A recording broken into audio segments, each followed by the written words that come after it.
Captain Lisa Martinez stepped off her transport ship and stared at the dead planet before her. Korath Prime had once been beautiful, according to the old records. Now it was nothing but gray dust and broken stone. The atmosphere was thin but breathable. Nothing grew here anymore. Lisa was a human botanist working for the Galactic Survey Corps. Her job was simple: visit dead worlds and search for anything that might still be alive. Seeds, spores, roots buried deep underground. Sometimes she found nothing. Sometimes she found treasures. "Sensors show no life signs," said her AI companion, Felix. His voice came through her helmet speakers. "Temperature is cold. Radiation levels are safe. You have clearance to explore." Person. Lisa adjusted her pack and started walking. The survey data said there was a structure 2 kilometers north, something that had survived whatever catastrophe killed this planet. She wanted to see it. The landscape was empty and sad. Broken buildings dotted the horizon. Roads led nowhere. This had been a civilization once. The Korath people had lived here for thousands of years. Then, 50 years ago, they had all disappeared. No war, no plague. They simply left.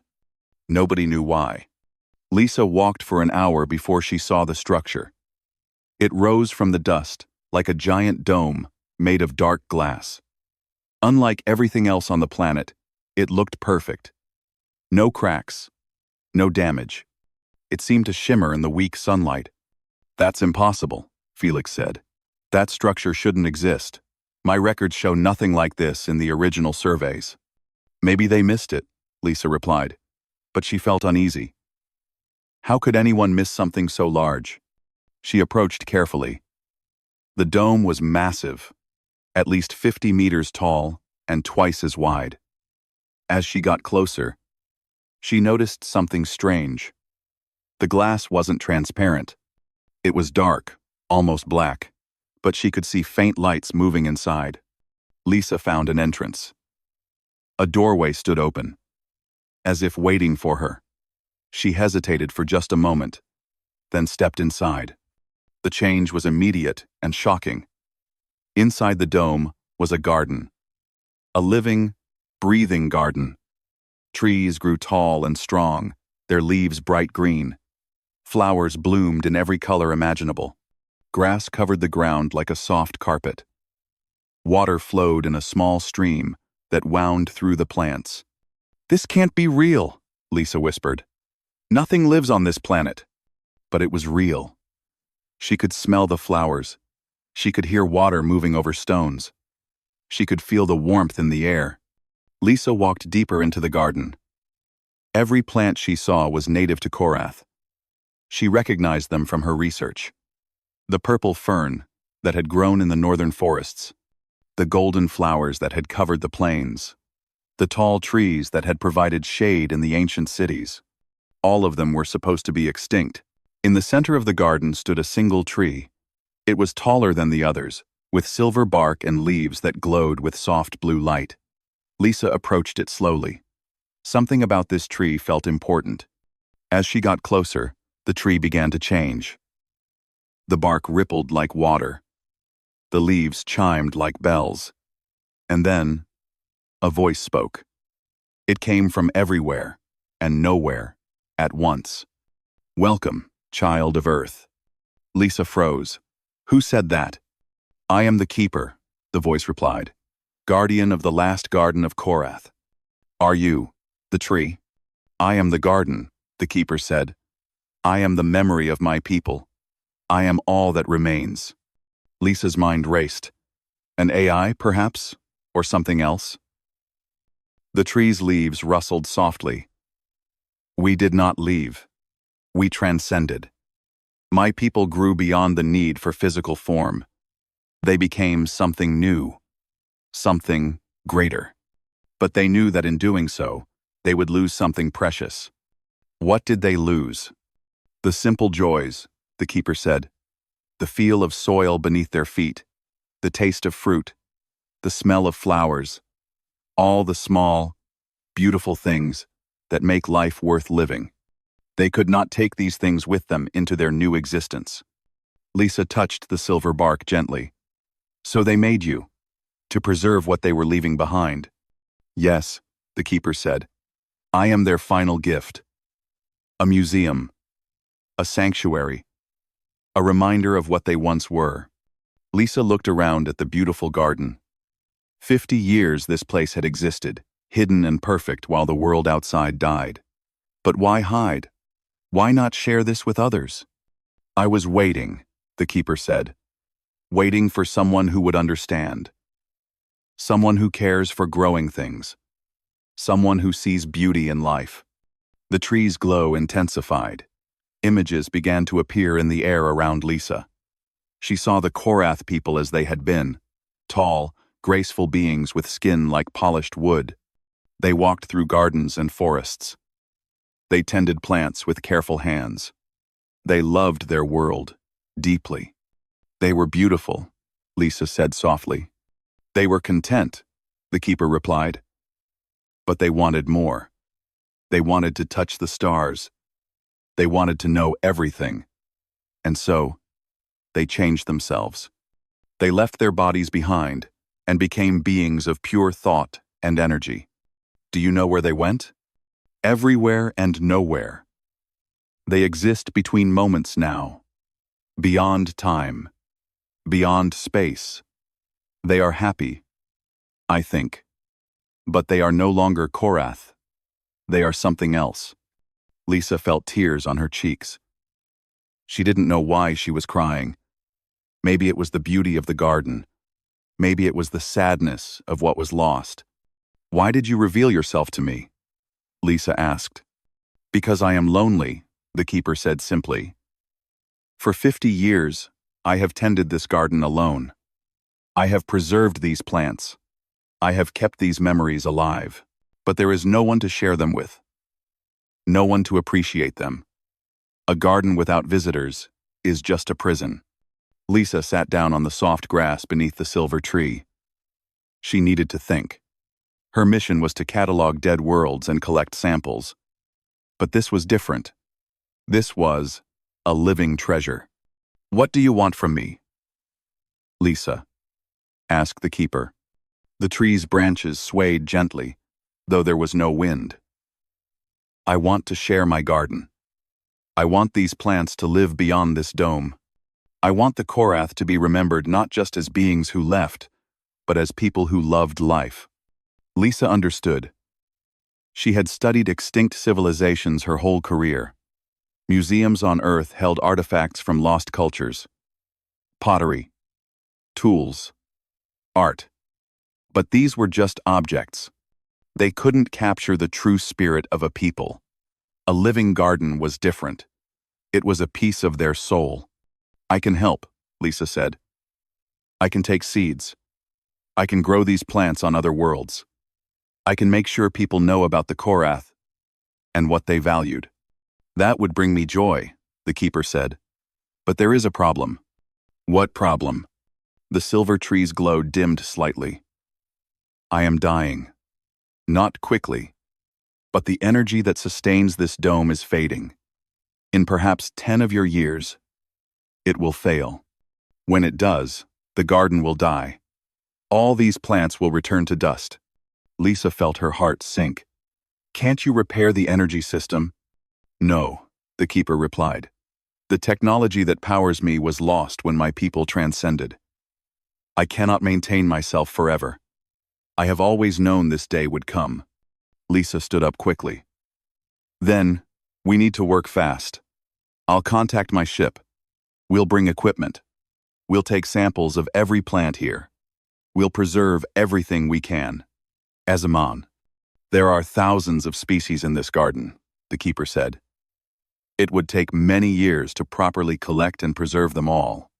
Then I'll take years, Lisa said firmly.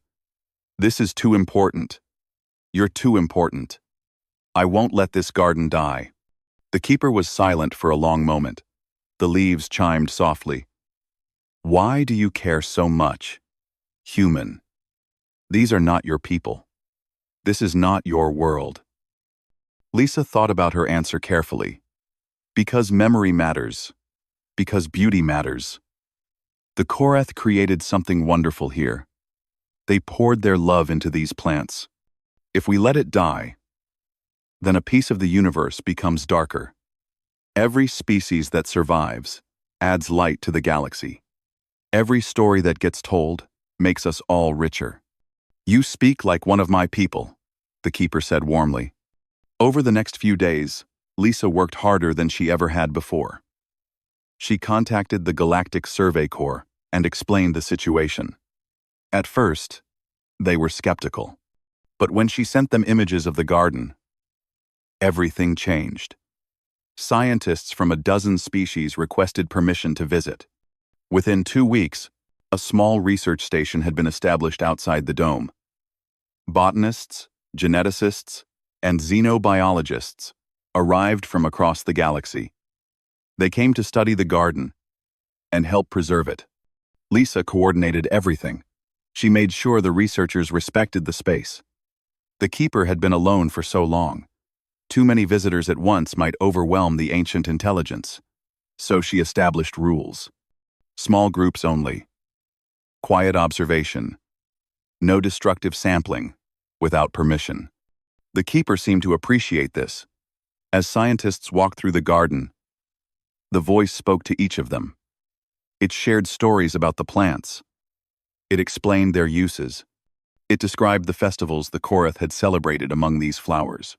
One researcher was a Venlari, a species that communicated through colors and light. When the keeper spoke to her, she changed colors rapidly, cycling through shades of deep purple and bright gold. Later, she told Lisa it was the most beautiful conversation she had ever experienced. Another scientist was a Throck, a rock-like being from a high-gravity world. Throcks rarely showed emotion, but after spending an afternoon in the garden, he sat down beside the stream and wept. He said it reminded him of his homeworld before the mining companies came. Lisa watched it all with wonder. The garden was affecting everyone who entered. It wasn't just the plants. It was the love and care that had created this place. That feeling crossed all species barriers. One evening, Lisa sat alone with the keeper. Most of the researchers had returned to the station for the night. The garden was quiet, except for the sound of water and the soft chiming of leaves. "Thank you," the keeper said. "I have not felt this alive in decades. Having visitors brings me purpose again. You're giving us so much." Lisa replied, "Every seed we take, every plant we preserve, it's a gift. Entire worlds will benefit from this knowledge." "I have a question for you," the keeper said. "My people transcended because they wanted to grow beyond their limits. They wanted to become more than they were. Do you think they made the right choice?" Lisa considered this carefully. "I don't know. They achieved something amazing, but they also lost something precious. Maybe there's no right answer. Maybe both paths have value." "You are wise for one so young," the keeper said. "I'm 37, Lisa protested with a smile. "I am 12,000 years old," the keeper replied. "To me, you are very young indeed." They sat in comfortable silence for a while. Then Lisa had an idea. "Keeper, what if we could extend your life? What if we could find a way to power the dome for longer? How would you do this?" "The research station has advanced power systems. If we could connect them to the dome, if we could share energy with you, would that help?" The keeper's glow brightened. "It might, but such a connection would require trust. Your technology and mine would need to work together. It has never been attempted." One. "Then let's be the first to try," Lisa said. "You trusted me enough to reveal your garden. I trust you enough to try something new." The silver tree's branches spread wide. Every leaf began to glow. "Very well, Lisa Martinez. Let us see what human ingenuity and Korath wisdom can create together." The next morning, Lisa gathered her best engineers. There were 5 of them, each from different species. Chen was human like Lisa, specializing in energy systems. Vorax was a Kralix, a insect-like being with 6 arms perfect for delicate work. Mira was Talvarian, her blue skin glowing softly as she thought. Grant was a Throck, strong and patient. And Zephyr was an AI entity housed in a mobile platform. "This is the challenge," Lisa explained. "We need to connect our power systems to the dome without damaging it. The Keeper's technology is 12,000 years old. We don't fully understand how it works. But if we succeed, we can extend the garden's life indefinitely." Chen studied the dome's exterior with his scanners. "The material is unlike anything I've seen. It's not metal. It's not crystal. It seems to be something in between. Organic technology, maybe?" "The Korath were masters of blending nature and machine," the Keeper's voice said. Everyone jumped. They weren't used to hearing the voice outside the dome. "My structure is grown, not built. It is alive in its own way." Vorax clicked his mandibles thoughtfully. "If it's alive, then connecting our technology might harm it. Like attaching metal to flesh. The materials don't mix well. We need an interface," Mira suggested. "Something that can translate between biological and mechanical systems. A bridge." Zephyr's lights flickered as the AI processed information. "I might be able to serve that function. As an AI, I exist between organic thought and digital processing. Perhaps I could mediate the connection." "It could be dangerous," Lisa warned. "We don't know how the Keeper's systems will interact with yours." "All progress carries risk," Zephyr replied. "I am willing to try." The Keeper's voice was gentle. "I am grateful for your courage, Zephyr. But let us proceed slowly. Test small connections first. We have time." 1. Over the following weeks, the team worked carefully. They started with tiny amounts of energy, transferring just enough power to measure the dome's response. The Keeper guided them, explaining sensations that humans couldn't quite understand. Slowly, they began to understand. The dome wasn't just a building. It was more like a living cell, with membranes that controlled what entered and left. Energy flowed through it in patterns similar to blood in veins. The Keeper was its consciousness, but the dome itself had a kind of simple awareness. "It's beautiful," Chen whispered one day, watching energy flow through transparent sections they had exposed. "It's like watching a heartbeat." Grant, the stoic Throck, surprised everyone by speaking. His kind rarely talked unless necessary. "On my world, we have ancient forests of stone. They grow slowly over millions of years. This dome reminds me of them, patient, eternal, worthy of respect." As they worked, Lisa continued her original mission. She collected seeds and samples from the garden. Other scientists studied the plants, learning their properties. Some had medicinal uses. Others could grow in harsh environments where normal plants failed. One species could even clean toxic soil, making dead land fertile again. "The Korath knew so much," Lisa said to the Keeper one evening. "Why did they share so little with other species before they transcended?" "We were proud," the Keeper admitted. "We believed we were special, chosen. We thought other species would not appreciate our knowledge. It is one of our greatest regrets. But you're sharing now, because I learned from my loneliness. Wisdom kept to oneself benefits no one. Knowledge must flow like water, reaching all who thirst for it." After 2 months of careful work, the team was ready for the full connection. They had built an interface combining Zephyr's processing power, organic components from the garden itself, and human technology. It was unlike anything that had existed before. A true hybrid. "Are you ready?" Lisa asked both the Keeper and Zephyr. "I am ready," the Keeper replied. "Ready," Zephyr confirmed. Chen activated the connection.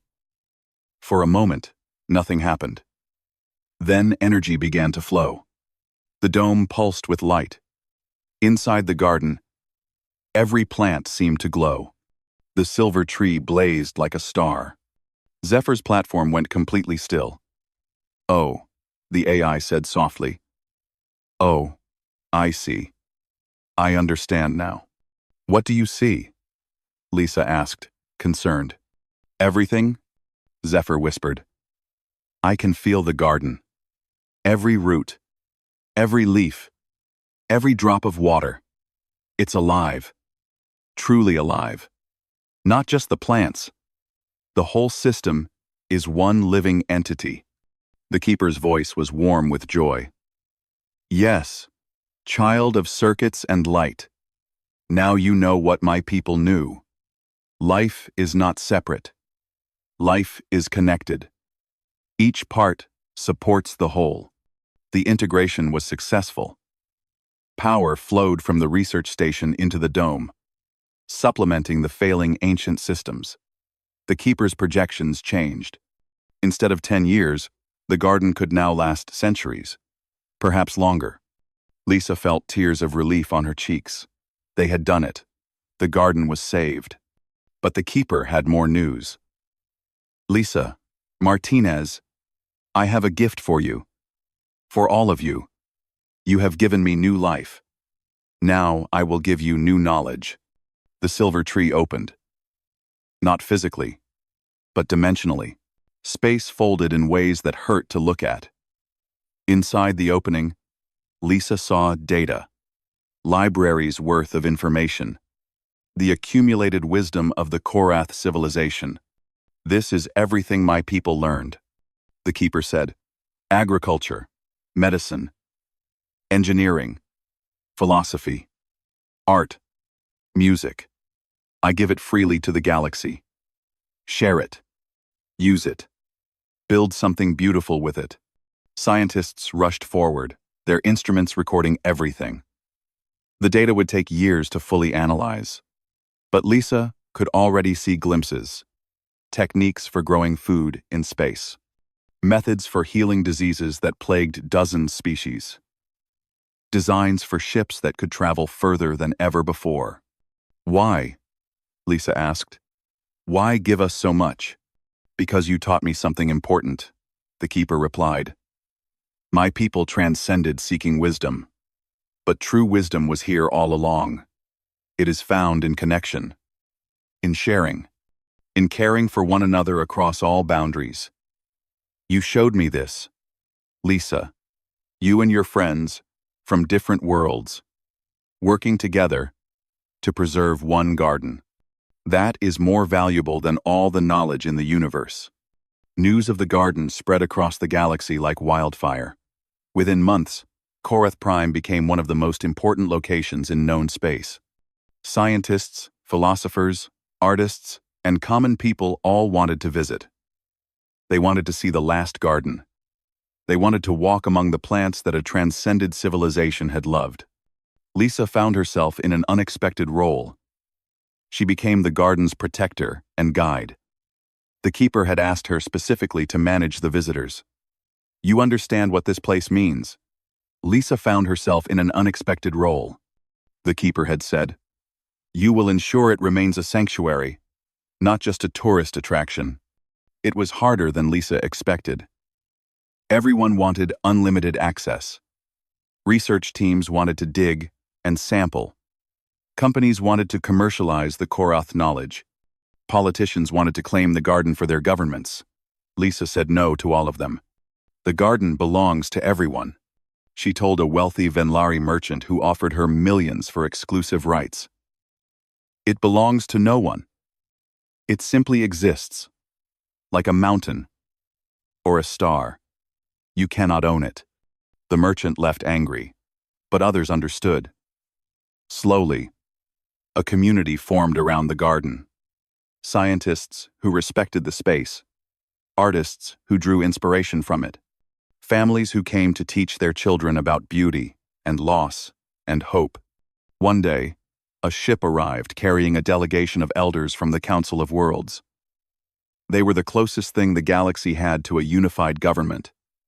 Lisa met them at the landing pad. Nervous. These were powerful beings who could shut down her entire operation with a single vote. The lead elder was a Xerathian named Kelos.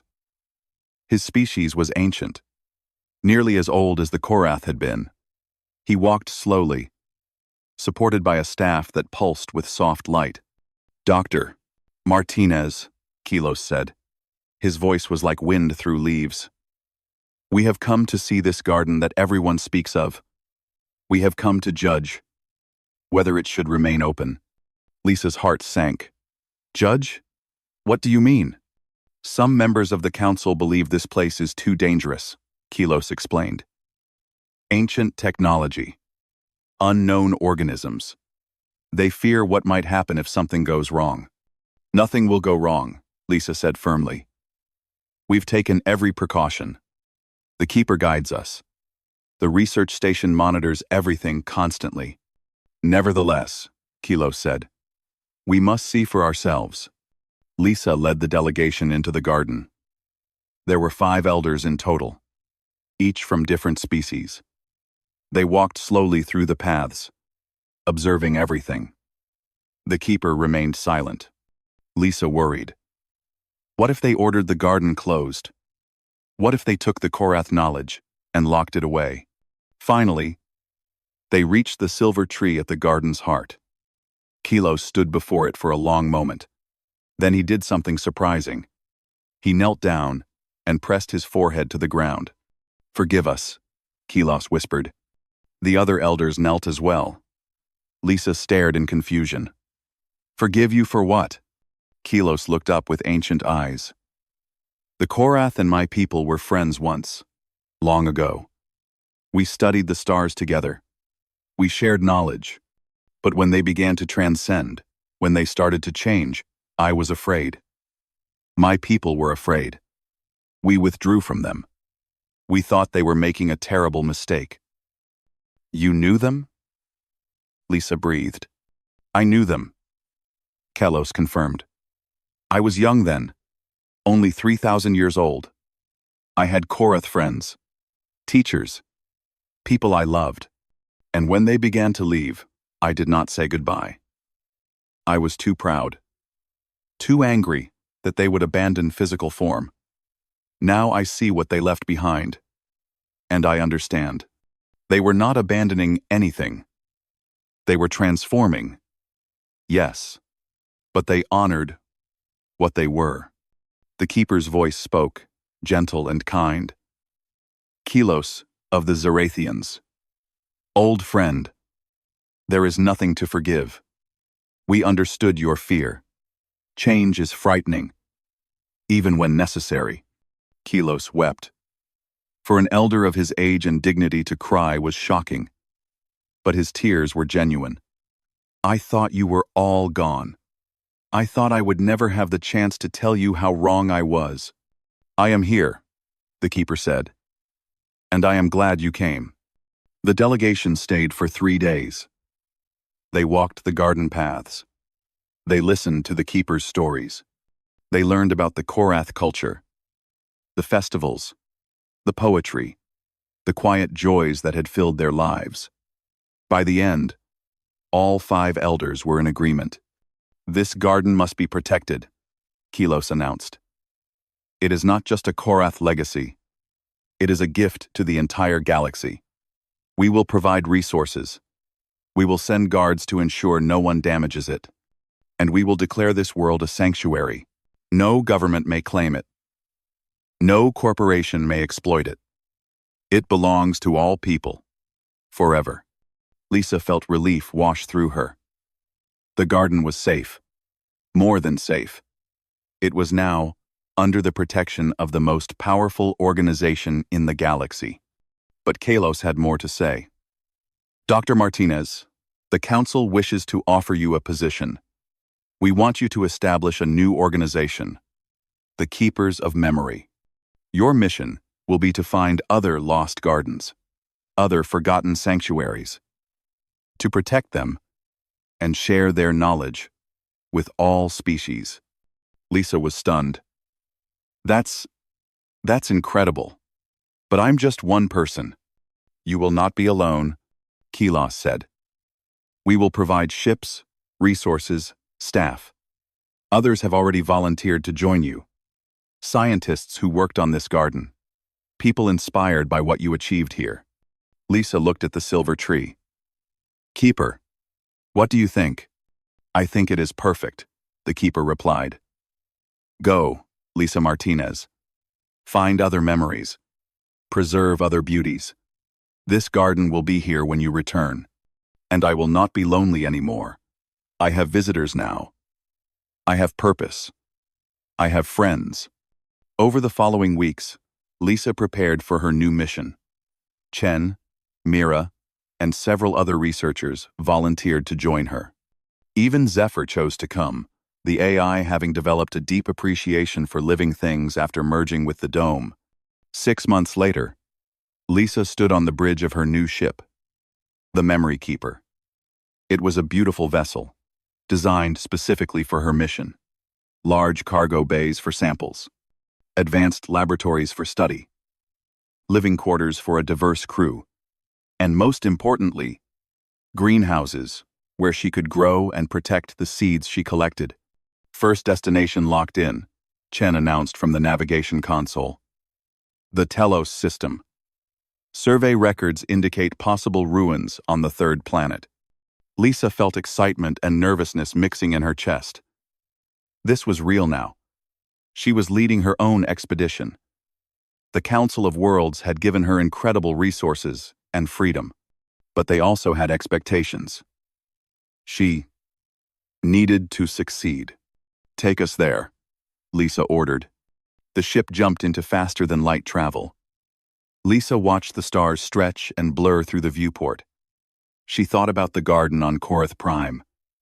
Before leaving, she had visited one last time.